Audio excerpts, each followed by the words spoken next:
جو ہمیں ڈراتے ہیں نا کہ ہم آپ کو جیلوں میں ڈال دیں گے، اور میں خاص طور پہ وہ سارے لوگوں کا شکریہ ادا کرنا چاہتا ہوں جو جب ان کو پتہ چلتا ہے مجھے جیل میں ڈالنے آ رہے ہیں تو سارے یہاں آ جاتے ہیں اور ساری رات میں ان کی آوازیں سنتا ہوں اور نعرے سنتا ہوں، تو میں ان کا شکریہ ادا کرنا چاہتا ہوں۔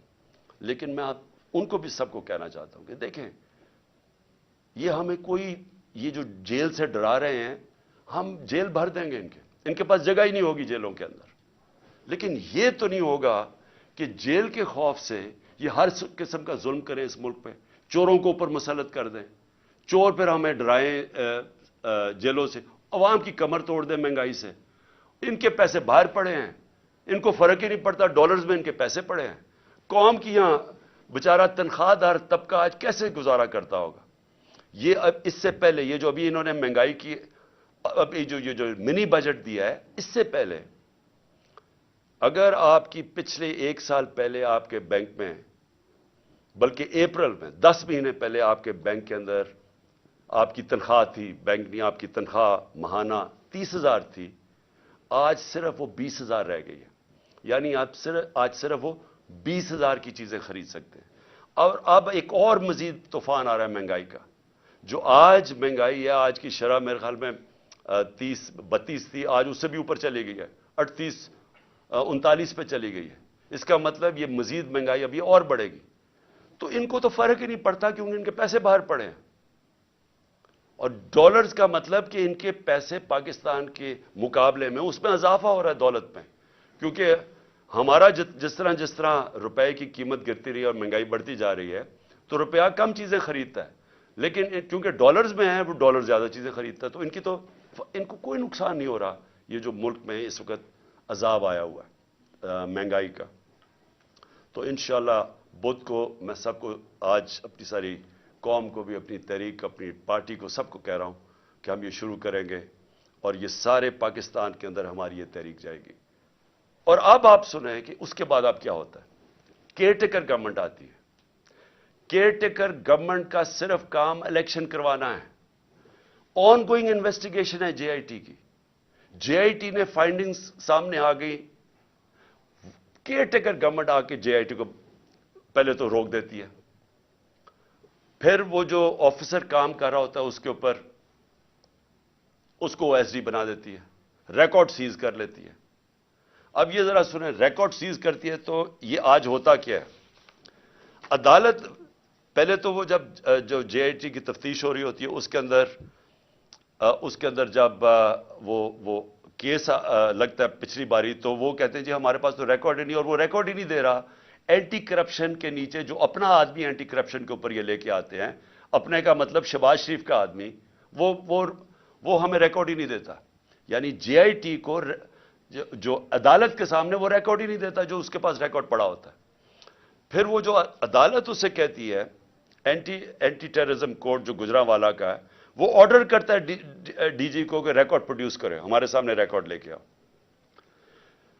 پہلے وہ ریکارڈ نہیں لے کے آتا، پھر دوسری 2 پروسیکیوٹرز جاتے ہیں اینٹی کرپشن میں وہ ریکارڈ لینے۔ جب وہ وہاں جاتے ہیں تو پتہ چلتا ہے کہ صرف 11 صفحے رہ گئے ہیں، سارا ریکارڈ جے آئی ٹی کا غائب ہو گیا، اور صرف اس میں سے 11 صفحے رہ گئے ہیں، چن کے وہ 11 صفحے جن کا کوئی بے معنی ہے۔ یعنی جے آئی ٹی کو سیبوٹاج کر دیا گیا اس نئی گورنمنٹ نے۔ اور پھر سنیں ذرا، اب میں ذرا پورا اس کو سمجھاؤں اب یہ کیا ہوا ہے۔ ایک جو ہوتا ہے جس کو جیل میں رکھا ہوتا ہے اس کی بیل ہو جاتی ہے، یعنی 2 آدمی جیل میں، ایک کو بیل ہو جاتی ہے۔ اور کیونکہ ہمارا کیس نہیں رجسٹر کرتی، کیونکہ پولیس میری ایف آئی آر نہیں رجسٹر کرتی، اور پولیس اپنی ایف آئی آر لے کے آتی ہے جس میں پولیس کہتی ہے ایک شوٹر ہے، جو جے آئی کا جو تفتیش ہوتی ہے اس میں پتہ چلتا ہے 3 شوٹر ہے، تو ان کی ایف آئی آر تو بے معنی ہوگی نا۔ تو اب یہ سچویشن کیا ہے کہ آج جو میرے اوپر حملہ ہوا تھا اور جو اتنی دیر کی تفتیش ہوئی تھی، پہلے انہوں نے میرا جب ایف آئی آر بھی نہیں کاٹی، اتنی تفتیش کے بعد آج کیا سامنے چیز آتی ہے کہ جو ریکارڈ تھا وہ جان کے انہوں نے ختم کیا، سیبوٹاج کیا۔ اس سے کیا چیزیں سامنے آتی ہیں؟ اس سے یہ سامنے آتی ہیں کہ جو میں کہہ رہا تھا کہ جو 3 لوگ اس میں ملوث تھے، یہ آج کنفرم ہے کہ یہ 3 لوگ ہیں، کیونکہ یہ صرف 3 لوگ کروا سکتے تھے. انہی کے پاس پاور ہے کہ یہ جے آئی ٹی کو سیبوٹاج کر سکتے ہیں. ان 3 کے پاس یہ سارے، اور جو میں نے پہلے دن کہا تھا کہ چیف جسٹس صاحب آپ سنیں اس کو کیونکہ مجھے انصاف نہیں ملے گا، وہ ثابت ہو گیا. کوئی انصاف ملنے کی اب توقع نہیں ہے کیونکہ انہوں نے سارا ریکارڈ غائب کر دیا. اور یہ کیوں کیا؟ کیونکہ ان کو پتا تھا کہ انہوں نے پکڑے جانا ہے. اس میں یہ ساری کڑی انہی کی طرف جا رہی تھی. اور اس سے یہ ثابت ہوتا ہے کہ جب مجھے عدالتیں بلاتی ہیں کہ جی آپ آ کے اپیرنس کرو، میرا سوال یہ ہے کہ میرے اوپر جب حملہ ہوا تھا تو میں تو اس سے 2 مہینے پہلے کہہ رہا تھا کہ میرے اوپر حملہ ہونے والا ہے. میں نے تو یہ بھی بتا دیا تھا کہ دینی انتہا پسند کے نام پہ میرے اوپر حملہ ہوگا. مجھے تو کسی نے نہیں بچایا، نہ کسی نے میری کوئی پرواہ کی کہ اس کے اوپر ایک اٹیک ہے. اور کیونکہ کس نے بچانا تھا، جنہوں نے بچانا تھا وہ خود ہی ملوث تھے اس میں. اور تب ہی میں نے کہا تھا کہ اگر انہی کے اوپر چھوڑ دی تفتیش، یہ تو ہونے نہیں دیں گے جو انہوں نے نہیں ہونے دی. اس سے اب آگے چلیں. اس کا مطلب کہ اگر یہ 3 لوگ ابھی بھی پاور میں بیٹھے ہوئے ہیں تو میری جان ابھی بھی خطرے میں ہے، کیونکہ ان لوگوں کے ہوتے ہوئے کون مجھے پروٹیکشن دے گا؟ کہ اگر یہ جو 3 ہیں وہ ڈرٹی ہیری ملا کے اور یہ جو رانا ثناءاللہ اور ان کے پیچھے ہے تو کون پروٹیکٹ کرے گا مجھے؟ میں جب بھی میں جاؤں گا پبلک میں، ان سے خطرہ تو ان سے ہے، جنہوں نے پروٹیکٹ کرنا ہے وہ ان سے مجھے خطرہ ہے. اور یہ ثابت ہو گیا جے آئی ٹی سے. میں اگلی بات کرنا چاہتا ہوں بس آخر میں. رانا ثناءاللہ نے بڑے زوروں شوروں سے کہا کہ جناب کہ میں نے یہ ایک میرے پاس آڈیو ہے کسی جج صاحب کے اوپر، امپلائی کر رہا تھا جج صاحب کے اوپر.